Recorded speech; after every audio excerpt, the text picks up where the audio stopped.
Assalamualaikum warahmatullahi wabarakatuh. Sampurasun. Kumaha hidup daramang? Alhamdulillah dina danget ieu urang tiasa tepang deui sareng ibu dina mata pelajaran bahasa Sunda. Kukituna tetep sanaos pembelajaran dilakukan secara daring, tetap semangat dina ngajalankeun PJJ-na. Tong hilap ngadoa sateu acan diajar supados urang tiasa nyangkem materi kalawan barokah. Materi dina lawungan dinten ayeuna urang ngabahas ngeunaan guguritan. Nah, ieu kompetisi dasar anu bakal dimenangkeun ku hideup. Naon atuh guguritan teh? Guguritan nyaeta ungkara sastra anu wangunna teh dangding atawa pupuh. Nah, guguritan kagolong kana karangan ugeran dina wangun puisi heubeul. Pangna disebut karangan ugeran teh lantaran kabeungkeut ku patokan anu tangtu atau aturan anu tangtu nyaeta aturan pupuh tea. Nah, bisa disimpulkan bahwa guguritan nyaeta karangan anu ditulis dina wangun pupuh atawa ngagunakeun patokan pupuh. Nah, nyieun hiji sajak tapi make aturan-aturan pupuh siga kitu. Kulantaran pondok tea biasana ukur diwangun ku hiji pupuh tara gonta-ganti pupuh.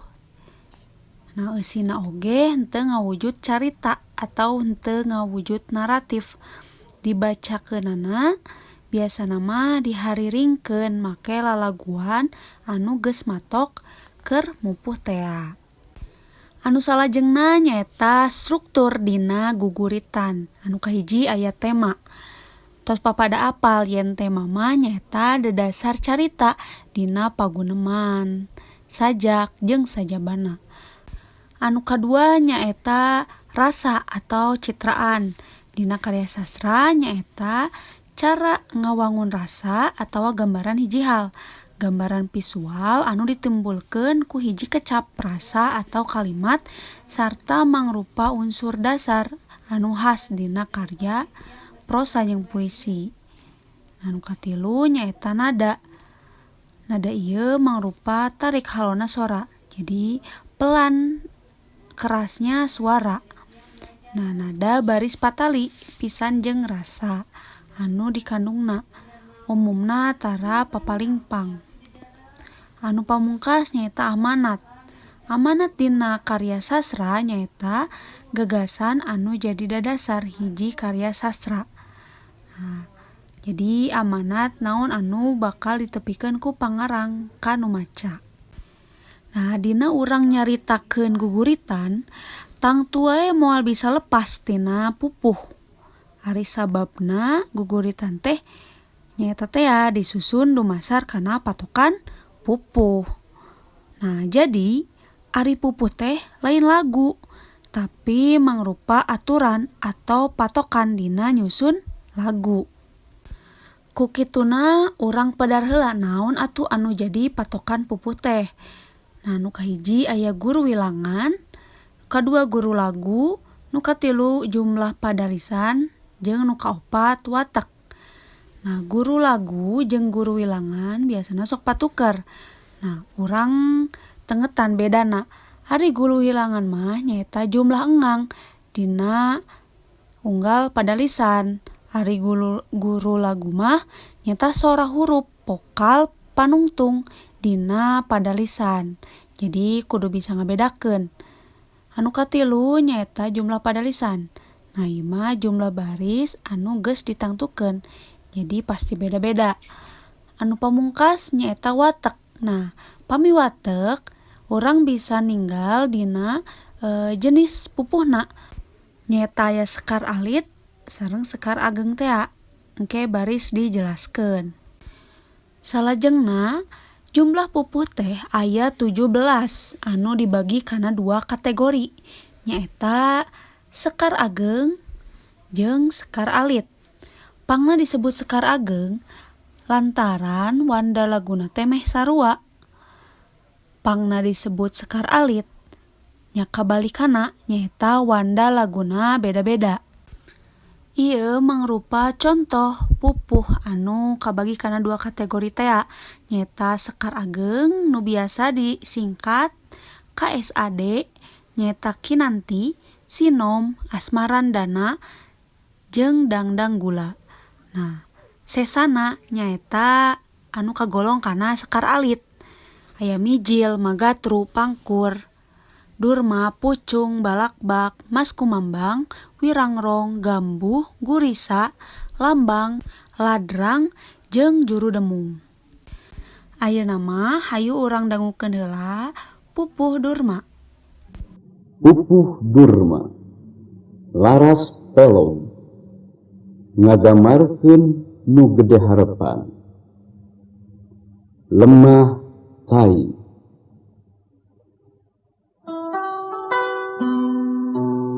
Negeri urang katelah Indonesia diriksa turut dijaring, sumirat komarana berkahna Pancasila, ageman eusining nagri yusa uyunan ngawangun lemah cai.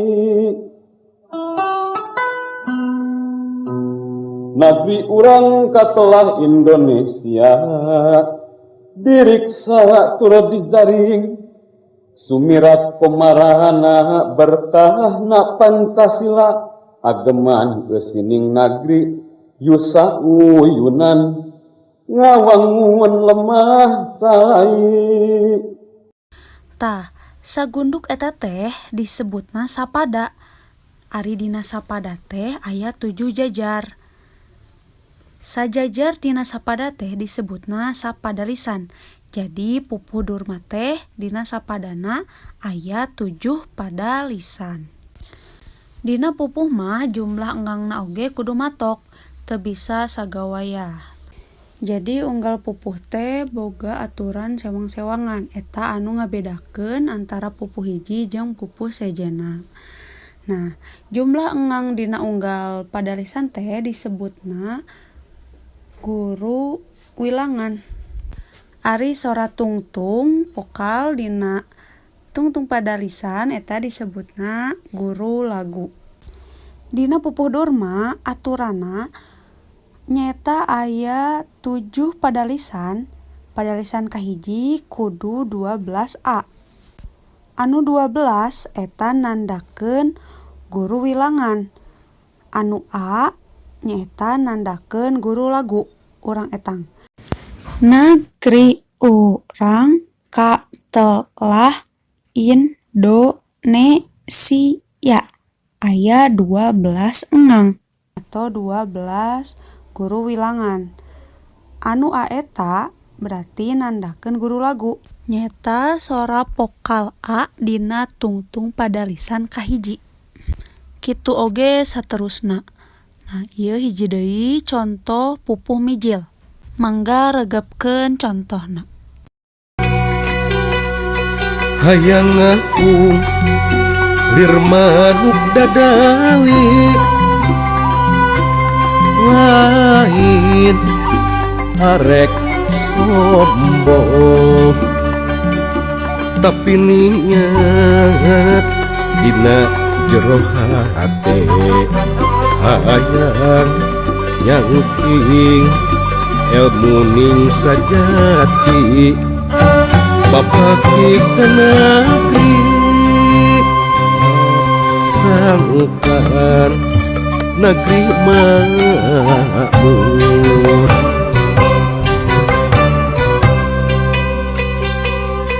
Hayang aku lirmanuk dadali, lain arek sombong, tapi niat dina jero hate hayang nyangking ilmu ning sajati babakti ka negeri